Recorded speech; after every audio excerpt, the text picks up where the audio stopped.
Welcome to Puro Politics, the political podcast of the San Antonio Express News. My name is Gilbert Garcia, Metro columnist, and I'm joined by Kerry Clack, columnist, editorial board member. Metro editor Greg Jefferson.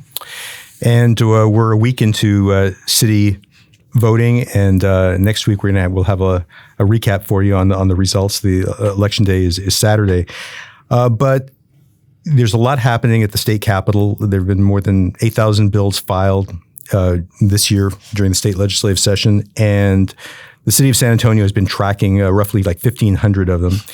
And to help us make sense of what's going on here, we have Assistant City Manager Jeff Coyle. Thank you so much, Jeff, for taking time out and helping explain what you all have been looking at and how it could affect the city of San Antonio. I appreciate it, Gilbert. Thanks.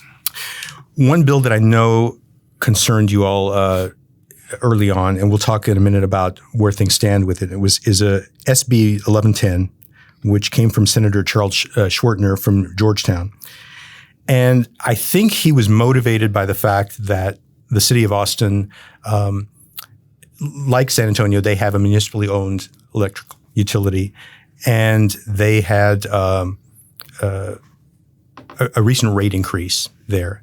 And I think he was looking at the fact that they share their utility shares a percentage of their revenue with the city of Austin as CPS Energy does in San Antonio. And so if you could talk a little bit about what his bill was designed to do and why it was a concern. Sure. The bill basically, and it's important to set the context. This was by a powerful senator who chairs the committee that the bill went to. So it was elevated, right from the start. It would have prevented a municipally owned utility like CPS Energy or Austin Energy or 70 others across the state from transferring any portion of their revenues to the municipality. And the argument was that cities shouldn't be able to have a piggy bank with their utility that they're tapping for whatever they want to spend it on. The reality is whether you're a public or a private utility in the state, you're going to route some of your net proceeds to your owner. In the case of San Antonio, the city was smart 80 years ago to have bought its electric utility. We collect up to 14% of revenue. So 14% of CPS's revenues come to the city. That's after operations are paid for, debt payments are made, money is put into the capital reserve, and then if there's funding left over, it gets transferred to the city. It's in lieu of property taxes. If it were a private utility, they'd be paying property taxes for all their real estate. It's in lieu of right-of-way fees, same thing if it were a private utility. And it's a return on the investment that our community made. And so that money is instead of going to shareholders on Wall Street or wherever, as that would with a private company, it comes back to the city and gets invested in the community, pays for streets, sidewalks, police, fire, everything the general fund does. It's about a quarter of our entire general fund revenue. So we were looking at a massive, massive hit. About $400 million. Almost $400 million this year, right? So we're greatly concerned about it when it got filed. But to your opening point, it really wasn't aimed at CPS. Right. It didn't matter who it was aimed at. Because True. It would have affected us. Right. Yep. But we had it had a hearing. A good hearing, I thought. Ben Gorzel, the city's CFO, explained some of what I'm telling you and more. Chamber of Commerce was up there saying this is really good for our business environment. The military, Joint Base San Antonio's commanding general wrote a letter, not taking a position on the bill, but saying CPS is a good partner. The military is actually CPS's largest customer. And so ultimately, I can't speak for the chairman of the committee, but the bill didn't move after that March hearing. And I want to believe that he heard all these arguments and understood how important it was to us and didn't want to hurt San Antonio and CPS in the first place. Did he say anything during the hearings that gave any indication that he did? Yeah, he said he didn't want to prevent transfers overall. He just wanted to prevent excessive transfers. And how you parse that, I don't know. I mean, so his bill, but in his bill, he said, okay, no transfers if it will result in a rate increase, correct? Right. Right. Yeah. So technically, he argued that's not preventing all transfers, only if it causes a rate increase. Right. Yeah. It's all built into the rates. Exactly. And then in the second clause, it's basically like a 2-paragraph bill. And the second paragraph says, oh, by the way, you can also do no planning within your budget making as a utility for revenue transfer, right? Which means you just can't do it, right? Am I missing that? Because if you can't say, okay, we need to budget for a roughly $400 million revenue transfer in our next year's budget, you really don't have a budget. Exactly. Yeah. And going back to the private utility model, of course, a private company is going to build in the return that it gets for its investors, its profit that's built into the rates that it charges customers. It's the same for us. One, I think, really helpful argument, we didn't know this would be the case, a year ago when it was being debated, but the $50 million that the city that the city gave back to CPS shareholders, I think, weighed heavily, because you'd never see a private utility do that. They would have taken that $50 million as profit, and no questions asked. And so for there to be a public discussion and ultimately a decision to give it back sort of reflected the community value of the utility. It was one of those times when I really felt that the person who had authored a bill maybe didn't really understand the dynamics of the situation, and when Ben was talking about some of these things, it seemed like this was new information to him, because what I sensed was that Senator Schwertner really thought, as you said, this is the revenue that's given to the city by CPS Energy. This is built into the CPS Energy model. They financially, they're looking at everything, and they're factoring in the fact that they're going to give 14% or whatever the amount is. But he looked at it as, this is the city they just want to do all this wild spending, and they're taking this money from their utility, and then everybody else is going to have to pay for it with a rate hike. Right. The thing too that I don't know if he considered, and I think you and I talked about this a while back, is the politics of it are such that city council members are usually pretty reluctant to approve rate hikes, and when they do, they often bring the amount down, because they realize, they have to represent their districts, and people are not usually that happy about that. You nailed it, because if you were looking at it in the way that the perspective of this bill author, at least at the beginning, a city council would be motivated to just increase the rates because it's more revenue to the city. But that's not historically how it's been. CPS's last rate increase was much larger. You all have reported all about it. Their initial ask was much larger than ultimately the council was comfortable approving. So the council serves as a check and balance in that model. And the idea that it's excessive spending or what have you. One of the things that our CFO, Ben Gorzel, did when he sat down at the table was pass out a chart that had been at the last CPS board meeting, and it showed residential rates across the state. And the two lowest were Austin Energy and CPS Energy. Yeah. And in places in Dallas and Houston and Fort Worth, where it's a deregulated market and you can choose from any number of private utilities, they had higher rates for residential customers there. So I think that took some of the wind out of the argument that it's a windfall for a public organization like the city. And fortunately, as you said, this doesn't seem to be going anywhere, and Senator Schwertner might have thought better of it. But what impact would this? We would have seen severe cuts in the city budget. Well, for context, in the past debates over the property tax cap that we live under now, the 3.5%, that was an impact of, I don't know, $7-10 million a year. We were talking $400 million a year with the utility. I think it would have been the most damaging legislation we had ever seen. It would have affected basically every area of our general fund, and either we're making massive cuts or we're increasing property taxes and other things to make up for it. So it wouldn't have been good either way. But I will say this was I think a good example of the process working up there. The chairman heard the arguments and ultimately decided he didn't want to push forward with it. I think, again, I don't want to speak for him, but it hasn't moved and it's his committee. So we're happy with that. Have you talked with him since that hearing 4 weeks ago? Not in the last few weeks, right around the time of the hearing, yes. And his message was the same as what he said in public. He wasn't trying to prevent all transfers, just didn't want it to be a unending piggy bank, and that it was mostly about Austin. Remember, it had just been on the heels of the last sort of winter event where Austin kind of fumbled a lot. And so there was sort of a pound of flesh mentality, I think, going into the session for Austin Energy. And often CPS unfairly gets pulled into those debates. Well, one issue that I think is an ongoing concern for the city of San Antonio is HB 2127. This is from Representative Dustin Burrows from Lubbock.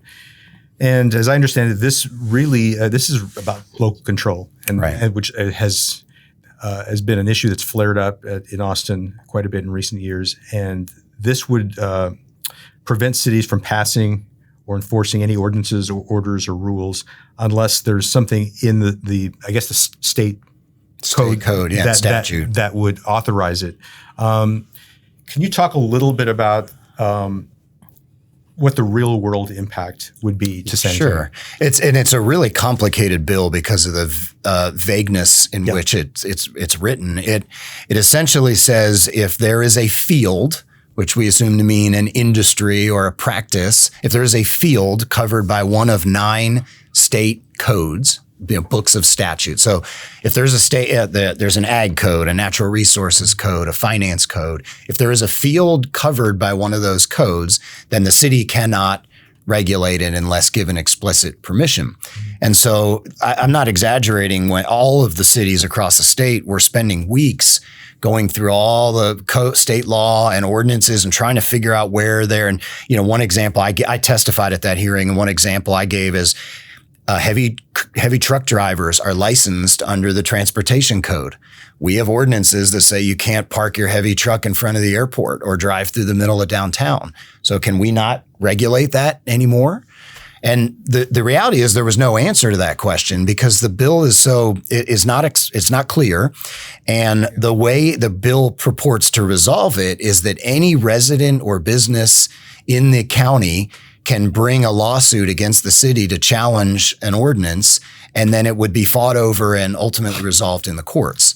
So we're looking at, and if they were successful, all court costs and fees and everything would go to the plaintiff. So there's little, there's little cost to someone to bring a suit potentially. All of that said, I think the issue is not going to be in day one if this bill passes, a number of ordinances go away. There will be a few. I think it's more about the future, and when issues emerge and local governments try to resolve them, we're going to have to go to state law and look and say, well, has the legislature given us permission to do this? And if the answer is no, I guess we wait until the legislature's back in session 18 months later and hope for the permission to be able to address an issue in our community. So it's effectively flipping home rule authority on its head. Well, it's interesting you say that because I thought Andy Segovia during a council meeting when this bill came up, I think he put it well when he talked about the fact that, we're a home rule city. We have home rule cities in the state of Texas.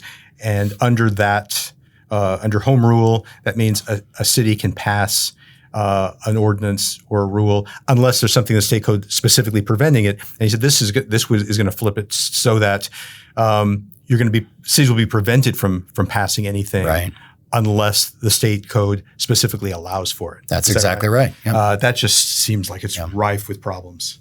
We're hopeful it doesn't pass, but I think it has an air of inevitability to it. Mm-hmm. It has already passed out of the House. Do you have a sense of why people are so supportive? I know that there's been kind of a challenge to local control in recent years. But it's been framed in a simple argument in that, the businesses shouldn't have to deal with thousands of different regulations across all the various cities in our state. That's the argument that's been made. They call it legislature having to play whack-a-mole, where an ordinance pops up in a city that they don't like and they have to go preempt it.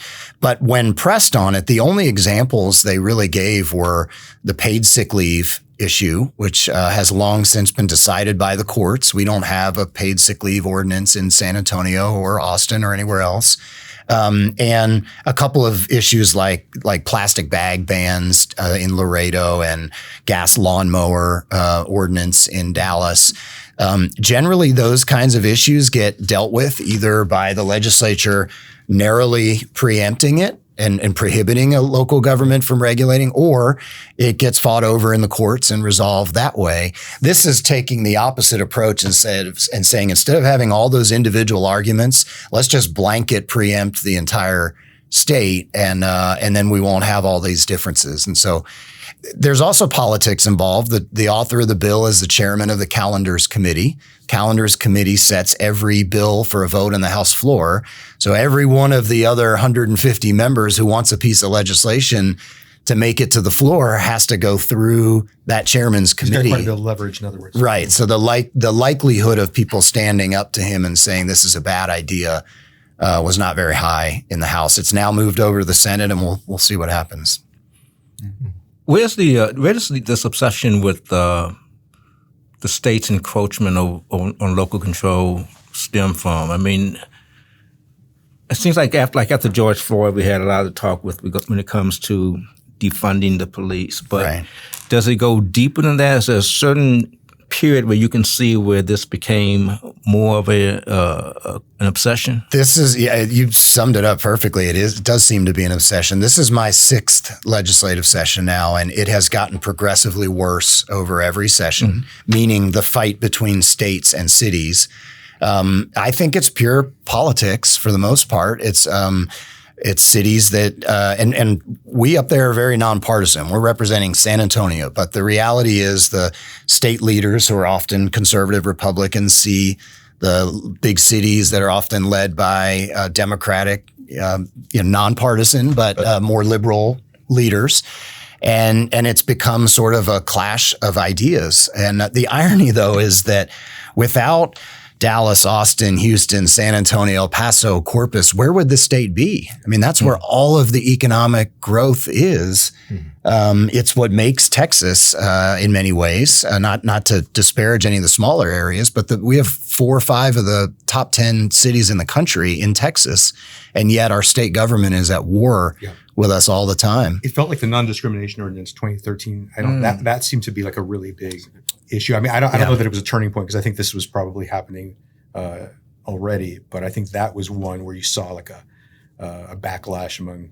Interestingly, that's one that survived. Yeah. We're still allowed to have a non-discrimination ordinance here. But, this session we had, not all these will make it, fortunately, but we had bills preventing us from having height restrictions when a building is built next to another building. We had bills that would have undone our noise ordinance, our short-term rentals ordinance, just all kinds of land use issues out in the outskirts of the city. We're just constantly fending off just the ability for our elected officials locally to make the decisions that they think are best for our community. Do you get the feeling that there are local developers, for example, who they sense a willingness, in the Texas legislature and the governor's office to take back more local control? So they're going to take advantage of that. Is that sometimes? What's happening? Yeah, there's Like definitely the Builders Association and real estate councils and so forth. I will say though, generally they're reasonable to work with. And I'll come back to your question, but so many people look at the legislature as, are you for this bill or are you against this bill? And 85% of the work we're doing up there is actually tweaking and changing bills so that they minimize their impact. We'll go up there and say, look, would you consider this language or that language? And often we work with groups like builders and real estate councils and so forth, and they're flexible. But one good example, I think, is, we have a housing crunch across the state, and housing developers, this isn't all of them, but as a general message from the housing industry, it's been, well, we need to dial back all those city regulations that are increasing the cost of housing. And so I see that as one of those sort of opportunistic, you got a legislature willing to, slap the hands of cities. So let's try to dial things back and use the affordable housing argument as our message. As you said, a lot of these efforts to limit local control don't end up passing. Do you feel, looking back to the time when you started working with the city as compared to now, is there a real feeling that we just have so much less ability to govern ourselves in San Antonio than we used to have, or is that not the case? It's been rifle shot thing. So it's been in certain areas. So we can't annex anymore unless it's voluntary. So we're not growing our city limits unless a developer or landowner comes and asks to be brought in. Our budget discussion every year is shaped by the property tax cap. We can't grow more than 3.5%. So that's our sort of new starting point, unless we were to take something to voters, which we haven't. So there are areas that have definitely been affected, but it's not been blanket, which is why this whole discussion about HB 2127 is so groundbreaking. I think there's probably going to be a lot of debate if it does pass, a lot of probably legal wrangling over this whole issue and what authority actually cities have. So that said, most of the time I feel like our city council, at this point in time, knows where it can address issues, and when they see problems come up, they take them on. And it would be a shame to see that go away and have all of our decisions be made, outside of San Antonio. Yeah. One bill that I think you all are positive about and have been supporting is SB 2220. Yes. I believe this comes from Senator Menendez in San Antonio. And I know that it involves like convention centers and venues and taxation. Could you talk a little bit about what Sure. Yeah. Let's start with what the state, it's in the state's interest for its big cities to be able to host major sporting events or conferences, right? When we have the Final Four here in 2025, it's not going to just benefit San Antonio. It's going to benefit the state of Texas in a big way. So 10 years ago, a law was put into place to benefit only Fort Worth at the time that allowed them to create a zone around their convention center and capture the state portion of taxes that were collected at all the hotels in the zone. And so instead of that money going up to Austin to go into the state budget, it was rebated back to Fort Worth and used to build their Dickies Arena downtown. And so some years later, Dallas got itself added to that. And this session, we're looking at it and saying, we're at a competitive disadvantage if we don't get plugged into this. We are going to need to expand our convention center at some point. The Visit San Antonio will tell you we've lost 4 or 5 dozen major events over the years because of size limitations. Maybe arguably as important is our Alamo Dome is 30 years old at this point. It's going to need some major renovations if we want to continue hosting Final Fours, for example.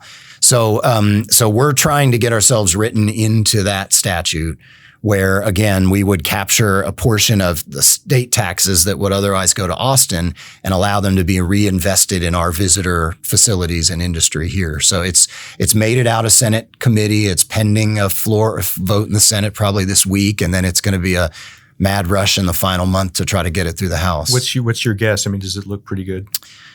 It's hard. I couldn't say. What's the argument against it? The argument against it is cost. Every bill that has a cost to the state has a fiscal note attached to it. And so when you look, these are 30-year zones. So when you look at 30 years of incremental state taxes captured and reinvested, it ends up being a big number.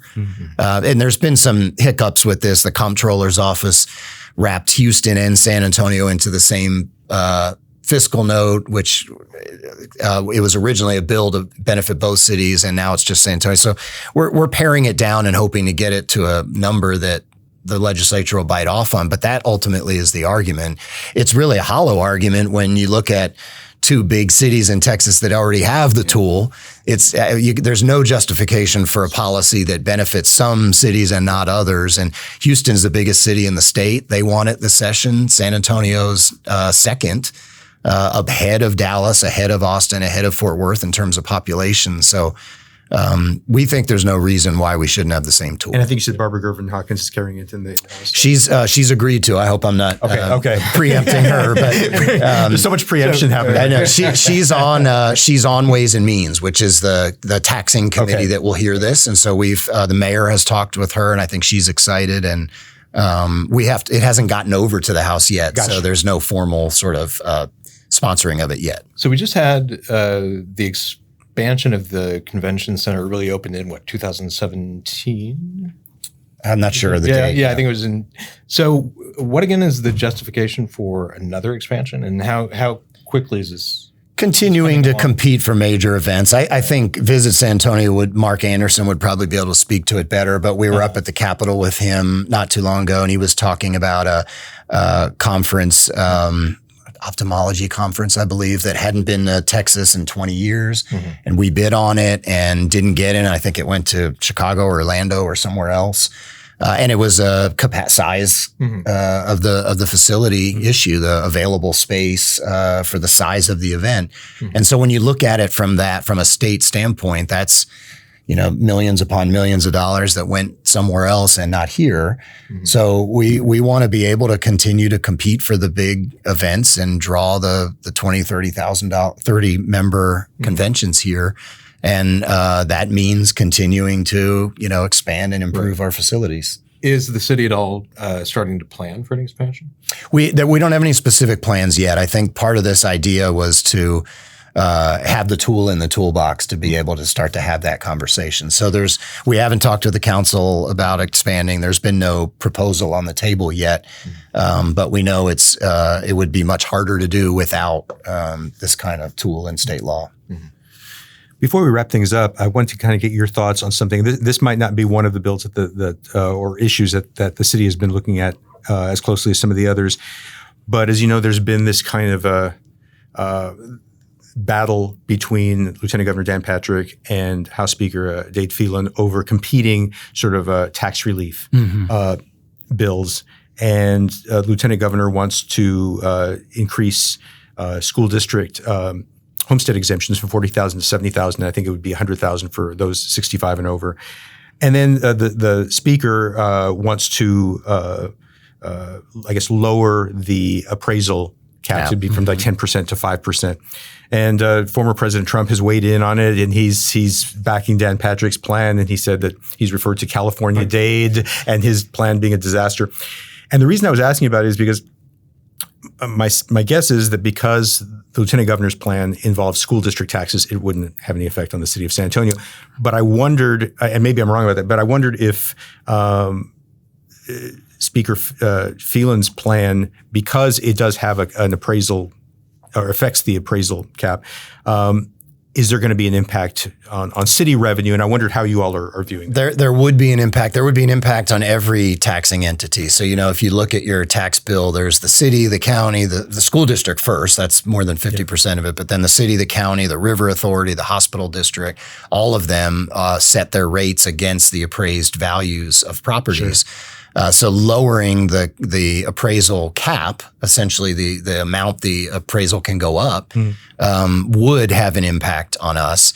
We haven't been up there arguing against it per se. I actually, and we do like the school homestead exemption because the school taxes are the biggest part of your bill. Yeah. And if you can exempt that value, you're not artificially lowering the appraisal. You're just reducing the amount that gets taxed. So, the arguments, the comment about California or what have you, the argument, there's a lot of business interests across the state that are against the appraisal cap reduction, because if you set appraisal values so low that they're disconnected from the reality of the marketplace, you potentially have property owners holding and sitting on their property because they don't want to sell it and then see the appraised value go up. And so the concern is that it might have an overall a slowing of the real estate market across Texas. So it's actually not governments and taxing entities that are fighting it. It's a lot of the real estate industry and others. But when it comes down to it, we've always argued, especially in past sessions with the revenue cap argument on cities and counties, we've always argued that school taxes are the biggest portion of your bill. And that's the part the state can directly affect. So if the state's going to address that issue and bring people's bills down, we see that as a real positive for our residents. I think there's it's a more progressive approach, and it's not a word that's often used in the same sense with Lieutenant Governor. But I think that if you're talking about $70,000 off a home that's valued at $140,000, that's going to have much more impact on that person than maybe the person who has a $700,000 home. And so I think that it can. I see the potential benefit in that. You mentioned that the speaker's plan would have an impact on city revenue. Have you all been able to calculate how? No, I don't think we've run those numbers yet. And part of it is because the appraised value is only half of the equation. The rate is the other half. The city council does have control over the rate. Now, granted, if it generates more than 3.5%, you'd have to take it to voters. But even underneath the 3.5%, there's leeway as to where you set the rate. So it's hard to calculate it now because ultimately our elected officials have the decision making about where to set the rate. Sure. Well, Jeff Coyle, thank you so much for taking time out and talking with us. So we really appreciate it. I appreciate it too. I don't feel like a lot of people always know what's going on up at the Capitol and how much it affects us every day. So you guys digging into these issues is great. How does this job compared to being in a car that's underwater and then having to fight your way out of it for a news? He's bringing up the old TV news days. This job is much more fascinating every single day. No doubt, Kerry. Thank you, though. So thank you all for listening in. Hope you all get a chance to vote. And we'll be back next week with a recap. And I want to say happy 90th birthday to Willie Nelson, who had his birthday on Saturday. Take care. We'll be back next week.